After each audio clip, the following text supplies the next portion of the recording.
Welcome back to the Runs Club podcast. Here we talk about all things running and rebuilding strength after chronic illness. Today's episode is a really important one, especially for anyone navigating life with IBD, abdominal surgery or stoma surgery, and wondering how to safely get back to movement. I'm joined by Leah Bryan, who's a physiotherapist and pelvic floor specialist. Leah's going to break down what pelvic floor actually is, why it actually matters so much after surgery, and how pelvic floor health can affect everything from bladder control, core strength, to just your confidence and your comfort while you return to running. We also get into things like recovery timelines and the warning signs that you might actually be doing too much. In that instance, why getting the right support can make a huge difference. So let's get into it. Leah, welcome to the Runs Club podcast. Thank you so much for joining me. Thank you for asking me. It's an honor. Pleasure to have you on, a lady with a lot of information to share today. So would you mind just introducing yourself and the work that you do? So my name is Leah Bryan. I am originally from the north of Ireland, but I'm a long time. I went to UCD at 18 to study physiotherapy. And not long after I qualified, I also trained to become a Pilates instructor. So I'm actually celebrating my 20th birthday of being a Pilates instructor, 23 years of being a physio. Congratulations. Any day now, Yeah. I'm not sure the exact date of my first class, but it was spring 2016. So I suppose I always talk about physiotherapy being like a career where you can, a job where you can combine your interest in physical fitness and wellness with a career in a really caring profession. And I'm a bit of a geek. Like I love learning. I love learning new stuff. And even you asking me to come on here, I was like, oh, yeah, let me, study up on that a bit more and make sure that my opinion has some scientific backup. Like I love it. People say, why are you doing that then? I'm not just really interesting. And I suppose I'm one of these people who I'm a glass half full. I'm an optimistic kind of, let's look at the bright side. Let's find the best way to do this, but with a scientific head, I suppose, if that's maybe a good way to describe me. The Pilates, and my first job out of college happened to be a locum position in the National Maternity Hospital. So that led me then.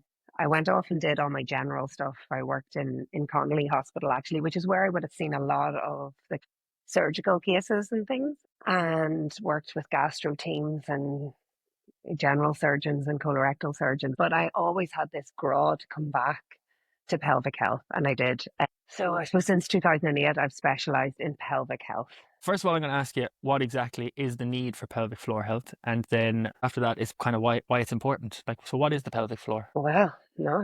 So here's a little quiz question answer for you. So pelvis is a Latin word for basin.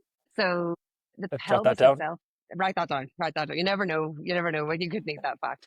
But the pelvis is like a bowl-shaped, bony piece of our body. And from a musculoskeletal point of view, our legs attach to our pelvis. Our spine attaches to our pelvis. So there's a lot of movement, a lot of mobility that goes on in those joints of the pelvis. And then the pelvic floor are basically the muscles that fill in the space at the bottom of it. So that's basically like the basin, the bottom of the basin, or like I often say it's like the bottom of a cardboard box. So if you have a cardboard box and you're like, right, I want to throw this into the recycling, if you bash out the bottom of it, you can fold the whole thing up. So the bottom of our pelvis, our pelvic floor, has a big role in terms of our stability, how much we can hold inside, how strong our structure is. So it has a really important support role. And then what you will know all about and what most people sort of take for granted is, and I hope I can say this with my slightly bunged up nose, the sphincteric function of the pelvic floor. So a sphincter, it's not Wayne's World, a sphincter. Is that too old a reference? Am I too old? No, I think everyone will get it. It's a classic. You've seen Wayne's World, right? So a sphincter is a very particular type of muscle, which is actually working until we sort of tell it to relax. So we have one, our anal sphincter, holds in poo and wind and everything else, and it's sitting there working until we actually tell it to let go. And it can work even harder if we need it to hold something in. We also have one on the bladder. We have one at the top of our stomach as well. So the pelvic floor holds things in until we want to let things out. It has a support role, and it also has a sexual function. So it's also it's a group of muscles. I should have said that. It's not just one muscle. And they are what we call responsive and reflexive muscles. So a bit like I explained there, they're kind of working away in the background and we totally take them for granted until something goes wrong. And what could possibly go wrong? The pelvic floor would be commonly affected by childbirth. in the same way you might be expecting a rugby player to have an injury in the course of a match where they might overstretch and tear a muscle and they need rehabilitation for their hamstring or something. During childbirth, typically, there can be some stretch and strain to the pelvic floor muscles. The pelvic floor muscles, so that's like a kind of a physical, okay, they got injured there. But just before we started, you mentioned something about the vagus nerve. So you'll be aware, I'm sure, of just the general kind of resting tone and the resting activity within our bodies. And that can sometimes be affected by our vagus nerve. So the pelvic floor is also very responsive to our emotion and how we feel. So if we're really nervous about something, if we're stressed, we can hold tension in our pelvic floor and it becomes tighter and tighter and tighter. And then it's not so functional anymore. So the pelvic floor can be affected by physical stresses and strains, and it can also be very affected by emotional stresses and strains and pain. It responds by tightening, and then it doesn't work as well. And that's where pelvic floor physios come in, I suppose, to help. I suppose the simplest sentence is to optimize your function, to get that muscle to work when it should and to relax when it should and not be in a constant state of this or not be able to do this when you need it to. It makes a lot of sense. I love the analogy of the cardboard box because it just makes so much sense. It's very easily visualize what the whole structure and how it keeps it together. One thing I specifically want to dive into is when we Mm-hmm. go through surgeries, possibly, I don't know if there'll be a thing in pregnancies where you would have to have catheters put in and stoma surgery, people with IBD that may experience issues with the sphincter power in the back. Just, Mm-hmm. probably start off with it with the IBD route first. For someone who suffers with really, really, really severe IBD, they're struggling, they're having incontinence issues. How would Mm-hmm. they improve their pelvic floor health? The first thing I would say is actually do seek out a pelvic floor physio. So a lot of the colorectal surgeons will have a physio team attached. After I worked in, or while I was working in the National Maternity Hospital, we set up very aptly named Pelvic Floor Centre, which is a national referral centre in St Michael's Hospital in Dunleary, where the colorectal team there is headed up by Miss Anne Hanley. So I learned a huge amount by working with her. So there's a physio team there linked with that service, for instance, and there should be physios in a lot of general hospitals. And if you can't access it through your team in the hospital, publicly, find a physio that you can go to because it's really hard to know, by looking at somebody or even by listening to their symptoms to know what exactly is going on with that muscle unless we assess it. And in the same way that if you had knee pain, you wouldn't just follow a few exercises on YouTube. You'd probably want a physio to feel it, to assess it, to feel, is there too much give in that muscle? Is it tight? Has he got good connective tissue there? It's as assessing a pelvic floor is as intricate as assessing a knee. It's just a little bit less spoken about, perhaps. So we want to find out, first of all, what's going on. And until you find out what's going on, it's really hard to know exactly what to do. So it has to be individualized, and no person with IBD is the same as the next one. That's the annoying thing about it, isn't it? As someone who suffers with it, it's like, Yeah, there's no blanket statements when it comes to IBD. Yeah, it's all each case so individual. Yeah. so I would say, first thing, gold standard, get assessed by a pelvic health physio. We use different things to help you understand what's really going on. We use biofeedback, which if you think of a heart rate monitor, or people wear whoops now to give them a lot of information about what their body is doing. There he is. I knew you would know what I was talking about if I said that. So, metrics and what we can measure, we can manage is another little catchphrase.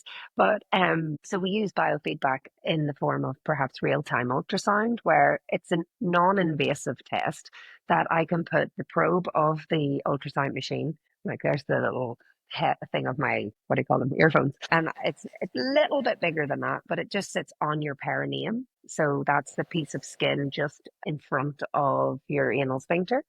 And that gives us a picture of your pelvic floor. And we can see it. We can both see it on the screen. And I say to you, okay, squeeze like you're trying to hold in wind and release completely. And we can see movement. And it's brilliant. It's really illuminating for the patient to Yeah. be able to actually see, oh, hang on, I made that happen. And yeah, okay. I can see that now. I can feel that. And I think when you're in so much pain as you can be so often with IBD, you don't know what you feel. You don't know what's on, what's off, what's pain, what's numb, what's tight, what's weak. And physio helps you to to learn that and to come back into your body and to feel what's really going on. So sometimes it might even be just tactile. I could just, even through clothing, sometimes we can assess a contraction. Like in the same way I could maybe feel through my top, like if I'm using my bicep or not. So learning really how to switch it on, switch it off. One thing I'd love to speak to you about is the effect that surgery can have on our pelvic floor, because a lot of things happen in surgery. Obviously, the muscles are damaged with the incisions, and also the ideas of catheters and stuff. I know catheters, from my own experience, I've had a lot of issues with catheters. For someone who's just gone through surgery, their feet want to work on their pelvic floor post surgery, build things back up, what would be the best route for them? So post-operative care has to start very gently and with a real approach of, I'm going to take this slow and steady. I'm not going to have a very linear progress. It's going to be a bit up and down. And once you know that, that's half the battle is, expectation versus reality. If you expect it's going to be brilliant, you're always in for a disappointment. So in the initial stages of surgery, our goal is to decrease pain. We want to avoid risk of infections. We're just trying to get gentle movement, circulation, and wound healing going. So actually, one of the first things that we would get you to do is breathe, and breathe deeply, and breathe where we actually get movement within what we call the abdominal canister. So earlier I was talking about the cardboard box. Well, the lid of the box is your diaphragm. So if the pelvic floor is the bottom of the box, the diaphragm is the top. And when we take a breath in, our diaphragm pulls down to kind of suck air in. And the pelvic floor actually naturally goes down a little bit with that. And then when we exhale, it comes back up. So as we breathe really deeply, again, we're affecting our vagus nerve. We're calming, we're regulating, but we're also moving the pelvic floor and the diaphragm almost in a kind of like a piston. So it's coming up and down. So we're nearly getting that pumping action. We're getting rid of swelling. We're keeping our circulation going. We're calming the body, which is huge because if we are, we need to regulate our nervous system always. That helps us with pain. It helps us to move. So in the first sort of 2 to 3, let's say the first 2 weeks post-op, movement and circulation and deep breaths are really all we need to worry about. If we have had a catheter into the bladder, I guess you're talking about, Yes. um, just looking at basics, always our basics, fluid in, fluid out. In clinic, something we started to do when we're treating children, I now use with adults a lot as well, is a bottle that you can see through and it has the time on it. And for the kids, I put stickers on it. And sometimes we need to treat ourselves like kids Yeah. and go, I've drank this much water. I've got down to the sticker. That means I need to go for a pee. Okay. Take it back to So basics. Exactly. take it back. Exactly. What goes in must come out. And sometimes when you're in the thick of it and you're in pain and maybe you're distracted, maybe it's really difficult to get out of bed. You just lie there and your bladder fills and fills and fills and fills. Or maybe you just lie there and you don't drink your water, or so that's what I would say is those first couple of weeks is all about just get those basics right. Drink, pee, drink, pee, drink, pee.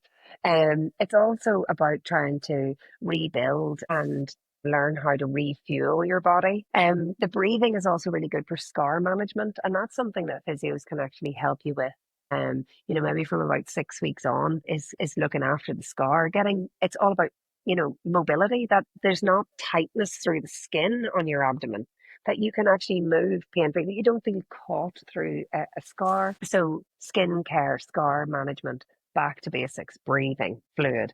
I suppose as well in those first few weeks, there's loads of other people that you need to talk to, like maybe dietitians and stoma nurses. You need to learn all about the different products. What suits you? What adhesive do you like? What bags do you like? What all of those things. But starting to learn, I call it me search, research all about you. Mm. What works for you? As we've said already, it's not the same for everybody. So getting to know what you like, what agrees with you, what doesn't, being able to then go, yeah, I'm not going to eat that because that just always sets me off. I'm just going to avoid that. Going, I love that. Doesn't necessarily agree with me, but I'm going to Don't know love me that back. I stay at home that day. I'm going to indulge. I'm going to enjoy it. It's good I love it. But yeah, so you start to see these patterns. And again, what you can measure, you can manage. So I'd say in those first sort of 6 weeks, you're just keeping an eye on what works for you and what doesn't. And I would say that as well, that, usually post-op for maybe 1 to 3 weeks, you're feeling fairly crap. 3 to 6, you might be just starting to go, I think I'm all right. I think I might try to go a bit further today. And that's where I kind of have another little phrase, which would be, rest yourself, don't test yourself. Just stay slow, stay gentle. What you're also building up a bit on is that capacity in your body and your tolerance to pressure and impact. So the pelvic floor, as we talked about earlier on, it has to be responsive. It has to have just the right amount of pressure there so that nothing falls out as you walk. And when you cough, when you sneeze, when you're walking, there is a certain amount of pressure downwards, and the muscle has to be able to withstand that pressure. It has to be monitored all through the canister that we're talking about earlier. So your abdominal muscles need to have just enough strength. Your pelvic floor has just enough strength, and all Goldilocks stuff has to be just right. So walking a wee bit further, a wee bit faster. The faster you go, there's a wee bit more pressure. So it's just learning to adapt and recover. Yeah. The catheter bit, I think. I'll give you Oh, an go ahead. example of a catheter issue Yes. that has come up for me previously, and I've spoken to other people. Was get your bladder going into shock when the Mm, catheter comes out. My bladder took about 2 days to get going, and because yeah. unfortunately I had an issue where a catheter was taken out because it was affecting me, and then it had to go back in because my bladder didn't start working, Hmm. and it caused serious trauma going back in. They Going back in. put a pipe in that was too big for the hole it had to go into with a junior doctor. I still know his name to this day. It's etched in behind my mind. But anyway, I'm won't get sure. into it. Yeah. Um, I, but I'm so I'm sitting here with my legs yeah, crossed, going like yeah. this. My Yeah. whole body went into shock, and I still have issues with management from it. It comes and goes. Sometimes it's better than others. But what Mm, happened to me then afterwards was I couldn't urinate, and I was mm, literally lying on the floor in pain. One thing that yeah. worked for me was getting a shower head and putting the hot water directly on it. And previously over the years, when Mm, I have issues like that, putting the heat on it does help. So for someone who's mm. possibly had a surgery, their bladder's taken a while to wake up, what would you recommend for them? Well, rewinding back to just being vigilant that you drink and you pee and you drink and you pee. And the minute you notice, so this is where I think pre-op advice is really important, because maybe you don't know that you're meant to pee after about 2 hours, if you're drinking normally. So maybe then what happens is you fill and you fill and you fill and you fill and you fill, and your bladder can have an overstretch injury then. So it's kind of being aware and being able to go, sorry, you took my catheter out. Nothing's coming out. And what happened to you, unfortunately, is, that was an error. That's really, really not. I hope that doesn't happen as a common thing, you know. Yeah, you and me both. So, that was an injury and not something that we go, yeah, that happens to everyone after surgery. It doesn't, and it shouldn't. And so that was, as you said, a sizing issue, an error. But how you dealt with it is what I would recommend is, again, back to this kind of idea of nervous system regulation. Heat is very soothing. Heat gives us an idea of relaxation. It helps things to relax, to let go. So when we're in pain, we go like this, we clench, we hold on. And the opposite is when we're nice and relaxed and, the sun is shining and we're lovely. Yeah. So heat. The other thing, there's different little stimulation devices and things that you can get for urinary retention, but it would need to be something that you sort of are prescribed. But if you imagine like almost a tingling, Sure. sorry, I'm here tapping my tummy and you can't see, so like a down here. Yeah. So tapping can actually work. Another thing that I remember being taught years ago, and it was from this leaflet that was probably from about the early 80s and had been photocopied about 1,000 times, but it was suggesting that for urinary retention, if you can't go tapping, yes, and pulling your pubic hair. Don't give that recommendation to her often. There's a little sound bite. One No of these Brazilian quotes waxes now. You have to make quote, sure you hold on. quote out of context here. A physio says, pull your pubes. So there you go. But any kind of just stimulation down there can encourage you to go. But that was really unfortunate, you Yeah. know. My issue now isn't the not going, it was going too much, like leakage and different things like that, and not having the strength and power. So for someone who's possibly having those issues, is there a way to kind of build it back up, or would you recommend it has to be done Absolutely. case by case? Well, case by case, definitely. But if we take a study of, there is a person who cannot stop the flow of urine, Sure. and we have identified weakness in the muscle. How do we make it stronger? So a simple cue for pelvic floor strengthening. I teach this in the same way actually to women as I do to men, but I use male cues because they're quite visual. So if it was a female first, I'd start by saying, imagine you're a man. So you have male anatomy. You're walking into the sea. There's freezing cold water coming up your legs. And I want you to think to yourself, lift the boys. Okay.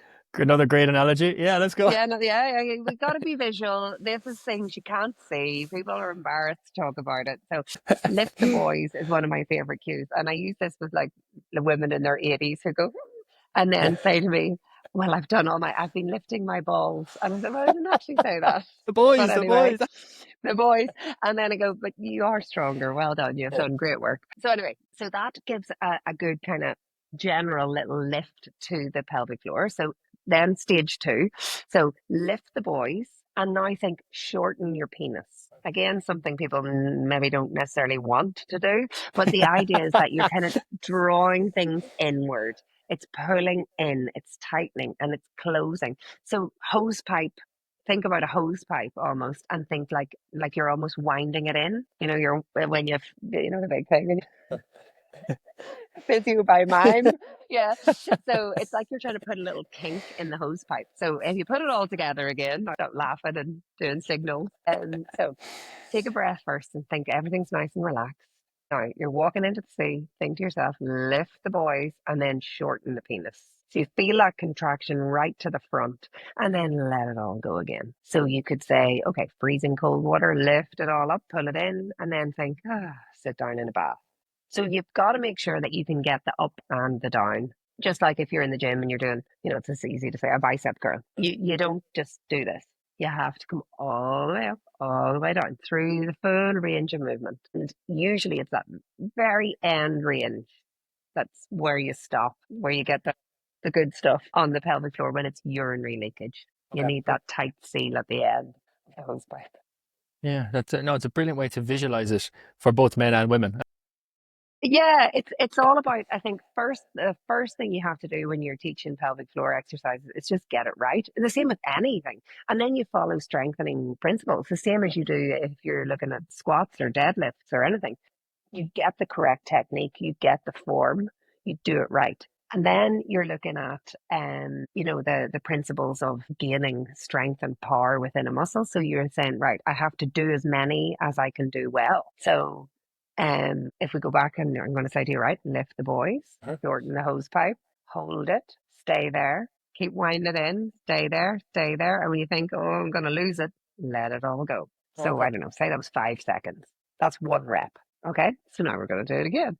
So you go, okay, take a breath first, lift the boys, shorten the hose pipe, stay there. 1, 2, 3, 4, 5. Let it all go. Make sure you're sitting down in the nice warm bath again. Everything nice and relaxed. And then you go again. So that's where you go, right? Your 5 second hold, let's say that's one rep. You do somewhere between 8 to 12 reps and 3 to 4 sets. Yeah. And then you got to look at it and go, right, when do I leak? Men don't tend to suffer as much, maybe. This is a gross, whatever the word is. It's all right. Yeah, you know what I mean? A statement with stress incontinence when they're running, let's say. Women are more likely to experience leakage when they run or leakage when they cough or sneeze. Maybe in the scenario you presented there, different if there's an injury but it's quite common that women will leak urine when they're running. So it's not enough for them to lie on their back in the bed and do their pelvic floor exercises lying down because they leak when they're upright. They leak when they're moving. It's then same as any kind of strengthening work, you progress it. You make it specific to the sport in question, let's say. So if you leak when you run, we need to get you upright. We need to get you making your pelvic floor stronger within an upright position. Maybe an upright position on one leg, an upright position with one leg in front of the other, one leg to the side. So this is where I suppose you get the guidance from a physio who brings you along on that journey.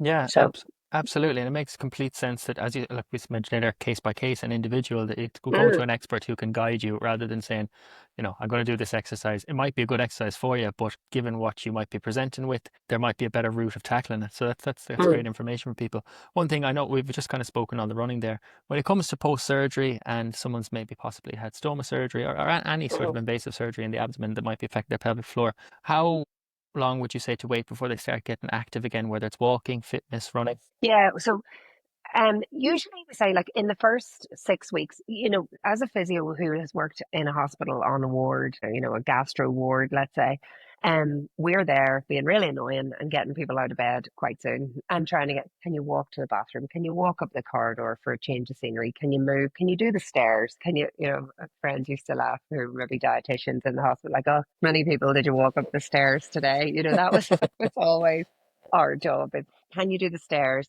Can you get in and out of bed on your own? You're safe to go home, kind of Yeah. thing. And depending on the level of surgery and maybe how ill you were beforehand. So, if you go in for a planned surgery and you've prepared for this and you knew what was coming, you're going to be so different in terms of your timeline to somebody who, had really active disease, maybe had a perforated bowel and then had surgery. That is a totally different thing. I know. That's me. So, uh-huh. So I did some homework. So a totally, totally different timeline because you're so, I suppose, ill beforehand, you're recovering from all of that. Yeah. But there's like this magical 6 weeks in medicine, isn't there? You break your arm, 6 weeks to be better. You have a cesarean section, 6 weeks, have a baby, 6 weeks, have a stoma, 6 weeks. So it's kind of, it takes that time for scars to kind of heal and things. So in that first 6 weeks, you're walking about your house, you're doing the breathing exercises, you're maybe doing pelvic floor exercises, you're doing gentle mobility, you might be doing shoulder and neck stretches and, stretching out your back and pelvic tilts and little gentle things. I would kind of say that then, in that first 3 months, that's where you're looking at that gradual return to exercise and what I was talking about earlier about pressure management and trying to just find your sweet spot between how exercise energizes you versus fatigue. Maybe 2 short walks a day you find is better than one long one. Yeah, I can walk for an hour, but I can't do it all at once. So you're finding all that, you're building up your tolerance. You're also building up, I think I said this earlier, I'm repeating myself, but it's important that you're learning what fuel works for you. You're getting a handle of how much you can drink without your bag bursting. Yeah. you Yeah. know, you're trying to find that balance between being hydrated and so you're really figuring stuff out far more than just your capacity to exercise. Can you sleep? Can you get comfortable in bed? I meant to print something off, and of course I didn't. But I have this little picture up in the wall in clinic where it's kind of like, Dr. Rangan Chatterjee. You heard of Oh him? yeah, yeah, yeah. And he talks about the 4 pillar plan. Well, I kind of see that with every patient. I'm like, can you, each corner is like, can you sleep? What's your food and your fuel like? What's your movement like? And then your kind of stress management. And each one of those corners has to be just right for you in the middle to feel good. So I suppose classically physio, we're thinking of this movement corner, but you can't do too much of that if you're not getting sleep. You can't do so much of that that you're tense and you've just gotten loads of like endorphins and whatever going on. You have to hit that sweet spot. So usually I would say in the first then sort of 3 months, the Pilates is brilliant. I teach Pilates and I would teach it in a very restorative kind of way. It's rehab.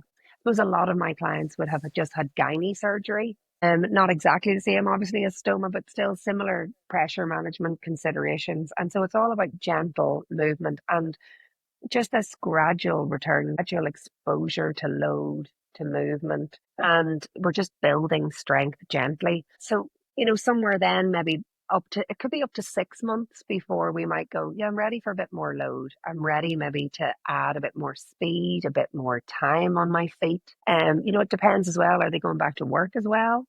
Because you've got to look at your overall capacity. So it's quite often you see people who they're doing really, really well and they were progressing really well with training and stuff, but then they had to go back to work as well. And so the training has to slide a bit because they've only got so much energy Yeah. and they've only got so much fuel in the tank, One of the things then I think is really important is we talked already about that correlation between, let's say, stress management and symptoms of IBD and emotional regulation and how your pelvic floor works.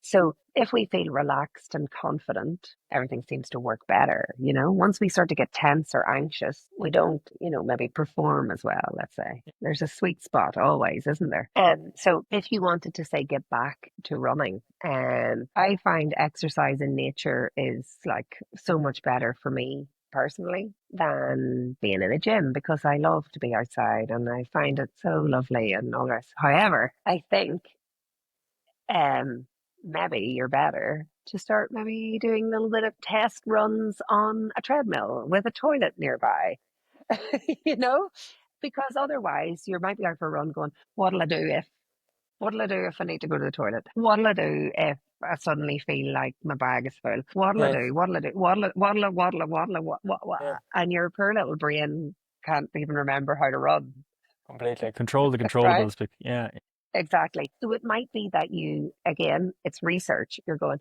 how far can I run? How fast can I run? And you figure out you're running in a safe place where your brain doesn't have to worry about toilets. Yeah. Then you take it outside. Then you take it on the road. You practice your tour material in the studio and then you take it on the road. So you need to reduce that anxiety and that fear. You're practicing your movement part close to toilets and close to maybe at home, depending on maybe you do laps of your estate up the street and back and, you know, whatever it is that you feel I'm safe. I've only got 2 minutes before I can be home again. yeah.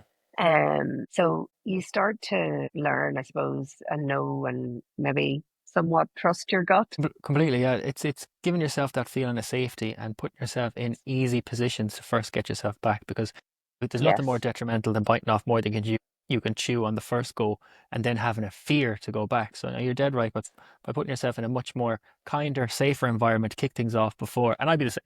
I would run outside any chance I get rather than a treadmill. In those couple of weeks after surgery, maybe it's better stay indoors, as you said, close to the toilet, and then build it up from there. So it's Yes, fantastic, you're fantastic you're advice. building up the physical part, and it's something that's also really good when we talk about the pelvic floor. What it doesn't like, I suppose, or what it needs to learn to cope with again is, as I keep saying, this pressure management and impact. So there's more running, or sorry, there's more impact when we're running than there is when we're walking. There's more impact if we're running downhill versus flat or uphill. Uphill will build your tank, it will build your engine, it will build your legs, but there's less impact on your pelvic floor. So maybe, controlling that as well, running on a treadmill with an incline will build your fitness, will build your stamina, will build your strength with less impact. So little things like that can be helpful because I live in the very flat County Kildare. I grew up in a very hilly part of County Antrim and I love running up a hill and I can't even hardly find any here. So, running along a canal absolutely does my head in because it's just a big flat Yeah. strip. I like undulation, and you can put that in on a treadmill. Yeah, yeah, you're looking Although for a bit of penance, I know I like to kill myself, but I don't really like running on the treadmill. So I understand. But I think, take that kind of a couch to 5K approach, follow an app, take it slow, expect that you might take longer than someone else to complete it. Manage your expectations. Say, just, I have a chronic disease and every day is harder for me than it is for everybody else. So F you, if I'm running and it takes me 3 months to do couch to 5K and it only took you 6 weeks, whoopie do you know what I live with every day? I'm a Yeah, legend. exactly. Remind yourself how hard you're working every single day and manage expectations when it comes to adding a really difficult activity, actually, Mhm. running. Oh yeah, as hard as It's they can hard, come, like, yeah. Because yeah, comparison is definitely the thief of joy, and when it comes to running, the totally. thing I love about it is it's you versus you. You can Mm, track your own times. You don't have to be worrying about any other times. That's why I love Strava hmm because you get to see your progression. A year ago, I couldn't run a 5K. I just did my 5K PB there yesterday in 18:55. But Absolutely phenomenal. I had to get that in. I had to get that on a record. I was going to get it in anyway, but that is absolutely phenomenal. But it's just Well done. testament to doing the right things. Like my friend is PT and he put me on a couch to 5K program to come back. And Mhm. I used to not understand how to run. I thought you just went out, ran as fast as you could, died. I'd be like, why does anyone do this? This is crazy. But just taking your time, the distance, if you have to walk a bit of it to get there, absolutely. But being kind to yourself and understanding that it is just you versus you. Set your goals and say, right, no matter how long it takes me and how kind I have to be to myself to get there, I will do it. But one thing Mhm. I want to pick your brain on is this post surgery, could be 6, 8 week, 3 month mark. You kind of get a little bit impatient. You almost get a Mm. little bit giddy when you see yourself starting to progress, and you might have a whole new body you're adjusting to with a stoma. So you want to get back to life. What can be sometimes maybe a sign that someone is maybe doing too much? Because I know myself, when I got back from surgery, I kind of ignored a lot of signs and then I got a hernia. So for someone who is in that position, what would you say to them? God, that's really difficult, isn't it? And it's really difficult for anyone recovering from any kind of injury. That impatience of I just want to do what everybody else is doing, or I just want to do what I used to do. Oh, I don't know. I think we nearly need a psychologist for that question, don't we? Um, Sometimes I actually think it depends. I'm always very goal orientated in so that's what we do. Problem orientated goal setting is what it was a thing in physio, that you see what's the problem, what do they want, and how do you get there? And so I suppose it's looking at, well, what is your goal? Like, so you've got a goal currently to run a marathon, but first of all, your goal was to run a 5K, but then it's sort of like, what's your why? Why do you want to run a marathon? It's that meme. Do people that run marathons know they don't have to run marathons? So like, it, if you're a professional runner or a professional rugby player, you need to get back on the pitch. But as recreational athletes, why do you need to run your 5K at fucking, excuse me, 18 minutes and tell us all about What's it and wrong rub with it you? Yeah. in? But just looking at it and going, look, do I actually need to kill myself doing this? It's okay to go out one day and go, I don't really feel like walking, but running, but exercise is good for me. So maybe I'll walk. And this is maybe not the answer that you want, but I think it's a mindset thing, isn't it? It's knowing that it's okay to not do the hard session just because you had planned it. It's okay. Just go to the gym, see what you can manage. Funny, my dad was a runner and coached athletics, and I think hates Stravas and watches, and you'd be in the car with him, and he's like, I don't know, turn their watch off at the traffic lights. Just go for a run. That's safe. And I know he's a little older now, In and a sense, he's dead right. he's so right. He's so right. So he calls it naked running. He's like, you just need to go out and just run for feel. Um, and the way Couch to 5K is that kind of walk, jog kind of thing. He always used to get us to do training, and it's this Swedish word called fartlek. Have you heard Oh of yeah. fartlek training? So fartlek means play on speed, and it's basically, run a bit faster, slow down, walk. It's kind of what Couch to 5K is. It's push it a bit, slow down a bit. But he was always like, go out and go, right. Okay, there's that lamppost in the distance. I'm going to run to that and then I'll walk. So you set yourself these little goals, and you're kind of fartlek is very you make it up as you go along kind of thing. It's not, I suppose it Yeah. can be, but it can be a little bit more, let's call it fun, natural. You're not looking at, oh, but the time says you Yeah, do it yeah. on feel. And I think that's maybe a nice approach, because you've got to trust your gut. You've got to listen to your body. You've got to know where your capacity level is that day. And sometimes you surprise yourself when you go out. You didn't feel like it, but you get out and you do it. And other days you just won't have it in the tank. And I think it's the important thing to say, that's okay. That's normal.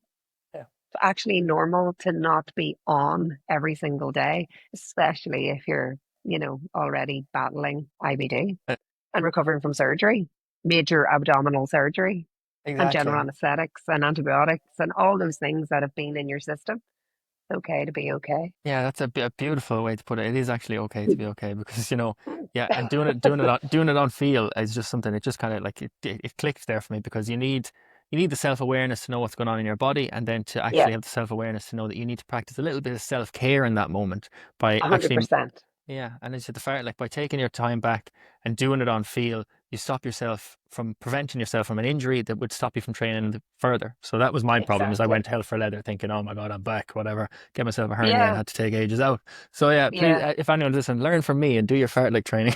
Yeah, just coming back to what's your why? Why am I doing this? Because I just want to feel good. If absolutely killing yourself doesn't feel good, you don't need to do that. Like it's not, your life doesn't depend on a PB unless maybe, you've got a huge sponsorship deal and maybe it does. But for Yeah. most of us, it doesn't. Like, No, absolutely. You've really hit the nail on the head of everything there, to be honest. Kind of summing up what it takes to come back from surgery is just having yeah. that awareness and doing it on feel. Mhm. From everything we've covered today, is there anything like you'd like to dive into a little bit more? I suppose maybe just remembering like when it comes to muscle function, like fear drives this kind of increased tone. So it's an increased tone can give us pelvic pain at rest. It can give us pain maybe with intercourse. It could give you, it can lead to a feeling of pressure in the pelvic floor. It can lead to leakage, that overactive bladder thing where you feel like you need to pee all the time. So sometimes that can be from tightness within your pelvic floor. I think one of the the way I was talking about the different corners. So I'm saying, sleep and this sort of idea of how you manage stress and taking time every day to relax, finding what works for you for this imaginary corner, my imaginary diagram down here is huge. Apart from any of the physical training that you do, I think especially for runners, we can't just run, we have to do strength training. I think we also really need to bring in that mobility, a day of rest, a day of gentle movement, a day of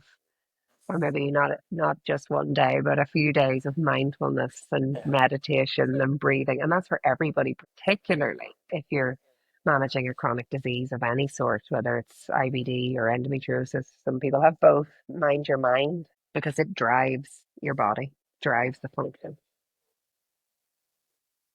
Yeah, no, that's Also, don't be afraid to try out loads of different products and to try out different and maybe like absorbent underwear. If you're running and say you've had a stoma, but you have a lot of maybe leakage from the rectum, maybe mucus, maybe, that you're just going, oh God, sometimes when I run, this comes out. And it's really unpredictable, really hard to hold that. It's kind of like vaginal discharge as well, I suppose. You don't hold that in. So there's lots of different products and sometimes marketed as period pants, underwear that's absorbent, and you just rinse it out and wash it in the washing machine. Knowing um, what's out there in terms of products. And one last thing I think is important is that don't try to go it alone. Support groups are so, so important. So the support of your friends and family is one thing. The support of medical people is another, but the lived experience, and that's why your podcast is so brilliant. And the other, I listened to one of the episodes with Salts and Ostique. Like that's fantastic service. That app is absolutely amazing. That's what you need. You need people to go, I've been there, I've tried that. Here's how I found it. So the support of other people that have been through it is invaluable. Don't try to go these things alone. Literally, it's fantastic advice because you don't have to anymore. With the power of social media, there is community Yeah. everywhere. You just literally have to Hmm. type it into Google, type it into TikTok, Instagram, whatever it is, and you will find your tribe and people that you can learn from. So Yeah, yeah, the lived exactly. experience is absolutely key. Thank you so much. It's been absolutely so insightful to learn everything today. So I really appreciate your time. Not at all. Thank you very much again for asking me. Fantastic. My pleasure. My pleasure. I want to say a huge thank you to Leah for such an insightful conversation. I got loads from it from my own personal journey with pelvic floor health. I think this episode is really going to help a lot of people too. For anyone who's really trying to rebuild trust in their body, if you took something from this episode, I'd really, really, really, really appreciate it if you shared it with someone who might benefit from hearing it too. And if you're enjoying the Run Slow podcast, make sure to follow, rate, and share the show. It all helps us grow the community and reach more people who need these conversations. You can also find more from Leah in the description below. So thank you so much for listening, and I'll see you in 2 weeks for the next episode with Jack Cullinan. And Jack, it's a fantastic episode. He really flipped the script on me, hit me with some deep questions. So not to be missed. I'll see you then.